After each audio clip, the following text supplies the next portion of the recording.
This is a classic paper. It was chosen almost for its historical value, and it puts the next paper in context. This is the classic paper by Hickson, which was the first or one of the first descriptions of the classic interference effect between strength training and aerobic training. It was published in the European Journal of Applied Physiology in 1980. These are the categories. It's an older classic paper, again, very early description. There's no clearly stated hypothesis, but it is interesting to note, this was 1980. People didn't know anything about mTOR or AMK-AKT switches. They didn't know shit, right? Reagan was president. So, people were dumb. And so they didn't know anything. And one of the possibilities that they actually counted when they did this experiment was maybe when you train people concurrently with strength and endurance training, it will actually improve the strength training, right? It either would leave things the same, it would make the strength worse, it would interfere with the strength, or it would actually be synergistic and you would be able to get stronger because you were also training in the aerobic range. Those were the three possibilities that they implicitly considered. So they weren't setting out to prove an interference effect, they were just trying to see what happened. They aimed to investigate the capacity of muscle to adapt to simultaneous strength and endurance training. So how did they do it? Well, they had three experimental groups, as you might imagine, non-randomized. People volunteered, well, I want to do the strength, or I want to do the endurance, or I want to do both, so that's a little hinky. And the strength training was this: 5 days a week of squats, leg presses, leg curls, calf raises, deadlifts, sit-ups, 5x5 sets with short rest intervals. Okay? Sure. Endurance training was 6 days a week, alternating between running and 5-minute intervals plus 2-minute rests on a bike ergometer near VO2 max. Sounds like HIIT to me. Doesn't sound like LSD. So they did some LSD and they did something that looks a lot like HIIT to me. And then the combined training, this is great. The combined training was both programs at once. Usually with 2 hours, so it's like 1980. Recovery hadn't been invented yet, right? So no attempt was made to normalize these groups for total worker time. Now, mind you, this is a classic paper in the exercise science literature. So those are the three groups. And you can see that they're small groups. No power analysis, by the way. And here's the data. Endurance training only, which included something that looked a little bit like HIIT, and you can see they didn't get stronger over this 10-week period, right? They weren't tested in the interim, but they didn't have to be. And you can see that their strength did not change appreciably at all. No surprise there. A progressive overload resistance training program led to gains. Those guys got stronger, right? The people who did both programs also got stronger. Their weights tended to be a little bit lower, but they got stronger at the same rate as the people who were doing the strength training only, until about 7 weeks, when they started to plateau, and then later on, about 8 weeks or so, they nosedived, and they actually started to lose their gains. This is the interference effect that was described by Hickson. This is the cycling work in kilojoules, the total amount of cycling work that they did. This is the endurance training group, and this is the strength and endurance group. So what this means is the guys who did the combined training, they did just as much cycling work as the endurance group, plus they did their strength training, and usually had about 2 hours rest in between. Like coaching malpractice, kind of. Yeah. So,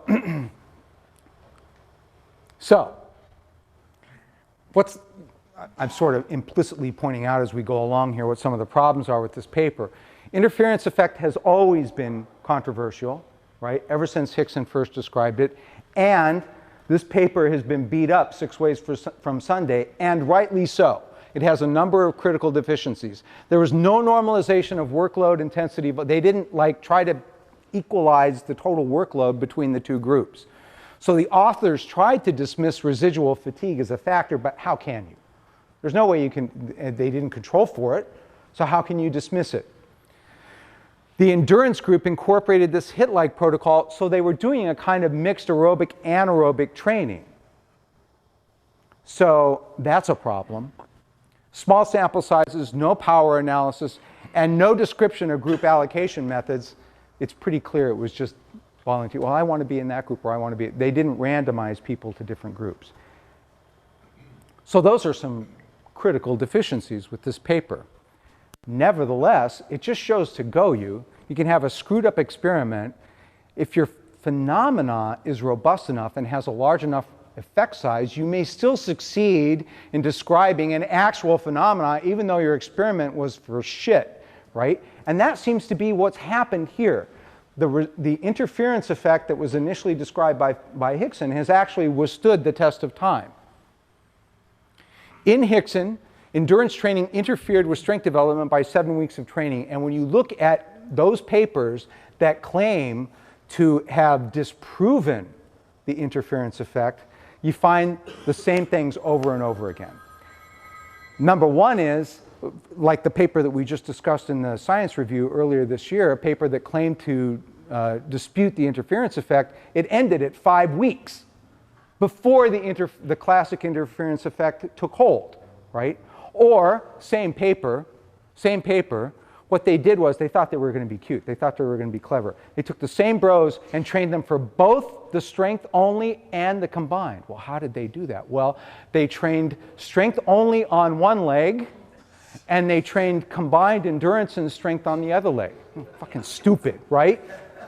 That's the kind of stuff that you'll see in the papers that propose to discount the interference effect. Overall, it has withstood the test of time, as we are about to see in the paper by Wilson et al. On concurrent training. This was a meta-analysis published in the Journal of Strength and Conditioning Research in 2012. These are the categories. It is a meta-analysis. Remember, a meta-analysis, again, is where you take a bunch of smaller studies and pool them in a very systematic, very explicit way, pool the data to make one great big study, right? Highly susceptible to the GIGO, garbage in, garbage out phenomena, right? But it can be an extremely useful tool. Take a bunch of smaller studies, combine them together, and make one big study out of it. So they started with a literature search. They had it was a fairly well done meta-analysis, had good inclusion criteria. That had to compare strength training alone with combined training. The primary outcomes had to be clinically relevant outcomes: strength, hypertrophy, and or power. They didn't look at a bunch of bullshit outcomes, right? They didn't look at a bunch of lab assays or VO2 max, or they looked at some of that stuff, but their primary outcomes were strength, hypertrophy, and power. So to be included in the study had to have those, the meta-analysis study had to have those primary outcomes. They looked at, the papers had to have subject populations with similar strength and endurance at baseline, and, here's the key, the published data had to be suitable for the authors, after it was pooled and meta-analyzed, to calculate an effect size statistic, right? It's a simple calculation. You can look it up online. The effect size statistic is basically a ratio of the difference of the pretest, the difference between the pretest and the post-test divided by the mean, and then there's a fudge factor and there's a table, and you come up with an effect size statistic, which basically tells you, you don't have to guess, it basically tells you how big was the effect that we observed. So you're not talking about, well, we observed a 20% difference and it wasn't statistically significant. No, this tells you what the actual effect size was of the intervention. That's the setup. So here are the results. This column is the outcomes: strength, hypertrophy, power. The three clinically relevant outcomes that they looked at across these studies. So first, hypertrophy. The second column is the training mode. So if they did strength training, what was the effect on hypertrophy? The effect was moderate. This is at the high end of the moderate effect size. So it's moderate to large, right? These interpretations are taken after some work that was done by Rhea, who basically said these are how you interpret effect sizes. So that's where I got these interpretations. Not a big surprise there. What if you did endurance training? What was the effect on your hugeness? Minimal, as you would expect. Probably negative, actually, right? So a trivial effect on endurance. And what about combined training? What was the effect? Moderate, heading towards small, right? So it had a moderate effect on hypertrophy. Interference. You didn't get as huge if you did concurrent as if you did strength. But you got huger than you did if you just ran. Makes sense. What about if you? What about your impact on strength? If you did strength training, well, guess what? The impact of strength training on strength was large, had a large effect size. What about endurance? Like most of the literature, it said small. But what was the? How did they measure? What was the outcome that they used as a surrogate for endurance? Anybody? What do you think they were looking at for endurance most of the time? Jordan? VO2 max. They were looking at VO2 max, right? But we know now that VO2 max does not have a one-to-one correspondence with endurance performance. You can improve somebody's endurance performance without improving their VO2 max. So I've got a little bit of an issue with that, but they had to use what was in the literature. What about concurrent? Well, yeah, it was a moderate impact. So if you did strength training, right, you were able to get a little bit stronger, or you were able to get a lot stronger. If you did concurrent training, you were able to get a little bit stronger too. It was a moderate impact. So again, we see an interference effect from concurrent training. What do you think the problem was with a lot of these studies that got included? A lot of them, I've looked at them, a lot of them ended before the classic Hickson interference effect could take hold. So they were small and short, and they didn't go out far enough for the interference effect to be observed. And my guess is that if you included only studies that were at least as long as Hickson, this number would be smaller. Nevertheless, they did, and these are statistically significantly different from each other. So once again, an interference effect was observed. Not quite as impressive, but we still observe an interference effect. What is the effect of strength training on power? Moderate. That seems kind of goofy to me, but that's what they got. What is the effect of endurance training on power? Almost completely negligible. And what about the effect of concurrent training on power? That's interesting. No effect on power. Well, since one of the reasons we train for strength is to get more powerful, this seems to be an important result.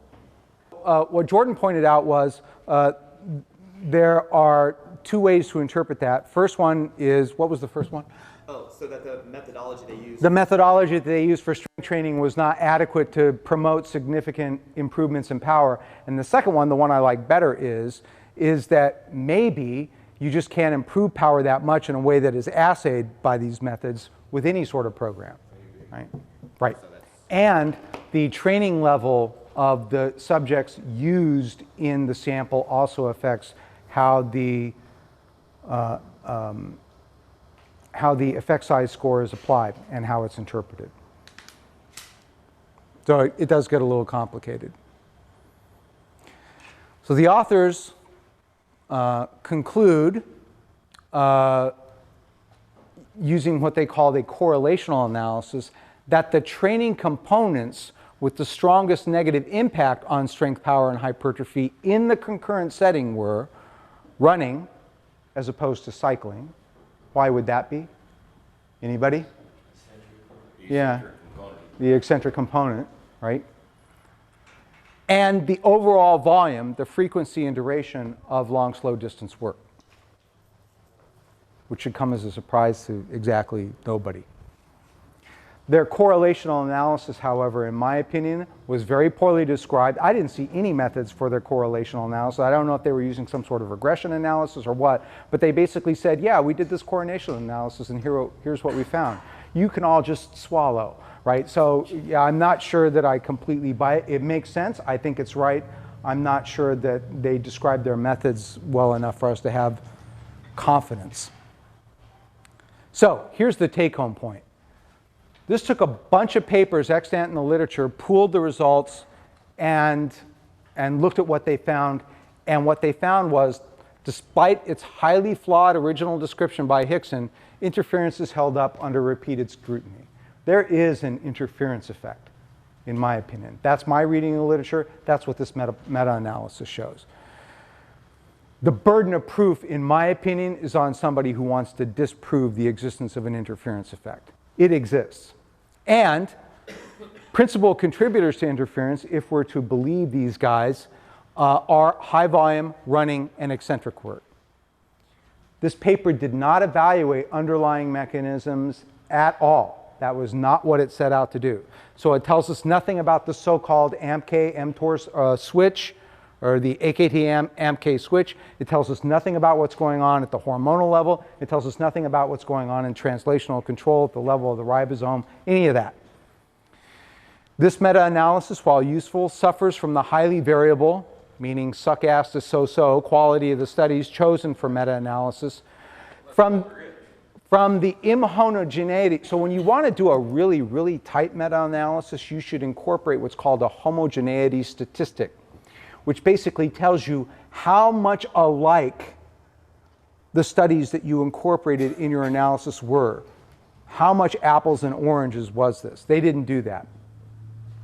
And the poor description, meaning no description, of their correlational analysis. Any questions on that paper? Take home, there is yes, Virginia, there is an interference effect. We'll go through this one pretty quick. Steve Hill wrote a really, really nice abstract for it, and I don't want to belabor it too much. This is the paper on free weights, machines, and hormonal response by Shaner et al. In JSCR in 2014. We know that resistance exercise in general evokes a hormonal response. What is the physiologic importance of that response? It's still being worked out, hormone by hormone. There is an assumption, guilty, that free weight exercise evokes a larger hormonal response to the machine exercise, but we don't actually know that. That's never actually been definitively demonstrated. And that hasn't changed. What did they do here? They did what I call a bro-bar blood study, right? So they took bros and they compared bros to their own bro cells, right? That's the design of this study. They took 10 bros with recreational resistance training experience, right? And they randomized them to exercise orders. So they basically came back for 2 different tests on 2 different days, right? And the guys in the first group did the leg press the first time, and then they did the squat the second time. The other group did the squat the first time and leg press the second time. Make sense? Leg press or parallel squat, 10 by 6 at 90% 1 rep max. Sweet Jesus. Sometimes. So some of these guys didn't make it, right? I'd like to have been in a lab that day. Some of those guys got stapled. So 4 workouts, alternating squats and leg presses, a goofy warm-up protocol that they described. I don't know why they bothered. Coached by researchers to ensure consistent movement pattern. Okay, more on that in a minute. So they took measurements pre-workout, immediately after, 15 minutes after, and 30 minutes after. And these were the measurements they took. Testosterone, growth hormone, 22 kilodalton isoform only. Cortisol, heart rate, the acid that is lactate in nature. They measured total work, and they measured it both as external work, meaning bar kinematics. They just looked at the work that was actually done on the bar. And then they looked at overall work, which included the displacement of body segments, kind of cool. And they did that with some DEXA data that gave them body composition, so they knew exactly what your ass weighed or whatever, okay? So they did that, and they measured RPE, rating of perceived exertion. How hard was it? And they looked at body composition primarily for calculations of body segment mass, not as a primary outcome. And this is what they found. The hormone that needs no introduction, right? This is what they found for the leg press, right? Immediately after workout, it spiked. This was a statistically significant difference, and it almost immediately started to drop in the leg press workout. And they did pretty much the same thing with the squat. But it peaked higher, see? I guess that's supposed to be important. So, but by 30 minutes, both groups back to baseline. By 30 minutes, both groups back to baseline. These 2 time points were statistically significant from baseline for both. And only at the 0-minute time point was the squat statistically significantly different from the leg press. I'm not sure what that means. Growth hormone. I'm not sure what that means, even without looking at the data, right? Jordan can tell you more about that. It started to rise, and it seemed to be sort of slightly sloping upward when they took their last measurement at 30 minutes. Much bigger increase with those who did squattage, right? But what does that mean? We don't know. All of these time points were statistically significantly different. But in light of literature that shows that growth hormone really kind of doesn't do shit for you, I'm not sure what to take home from that. It would have been far more interesting, don't you think, if they had looked at IGF-1, which is related to growth hormone release. Why they didn't, I don't know. Cortisol, right? Here are the 2 curves. Well, squattage, you got more cortisol. These curves, they were statistically significant, but I'm not sure what the impact of that is. So, lactate and heart rate, this is what I first wrote for the, who cares? Okay, fine. Lactic acid was a little bit higher for the squat. The heart rate was a bit higher for the squat. Okay, happy? What, so, right, what does that mean? I don't know. That the squat was harder? Okay, sure. Total work and external work, higher for squats than leg press. Well, there's a problem. They didn't normalize the work between the 2 groups. They said that's okay because the RPE, the rating of perceived exertion, was the same for both groups, right? You can just hear, oh yeah, man, they were both like hard, man. Like, can you believe it? It's just incredible, right? The work was different, but the RPE was the same. The subjective, you know, they thought they were about the same hardness, man. Unbelievable. Okay, so here's our critical analysis. Hard to believe, but this is now the best data we have on this.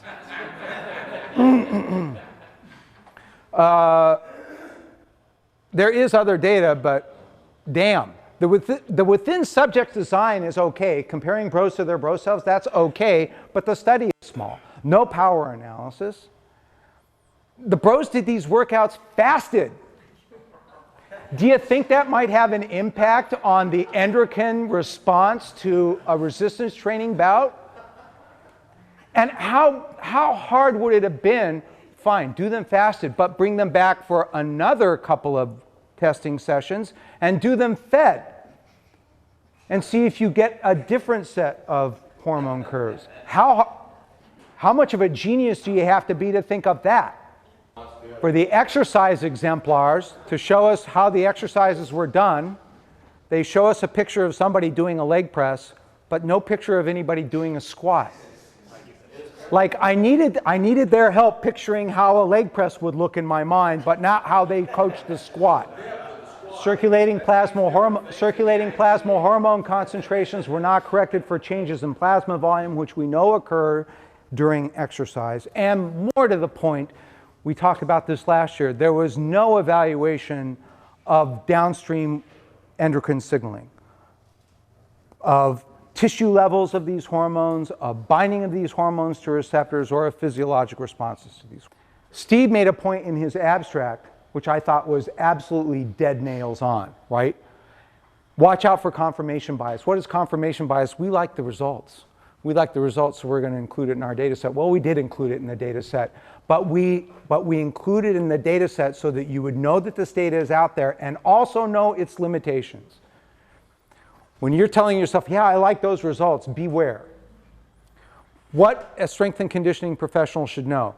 Good theoretical reasons in the discussion and in the introduction for supposing that free weight training invokes a greater and more beneficial hormonal response And you should also know that the paper by Shaner supports that view, but that it is critically flawed and the issue is far from resolved. That's the take-home point.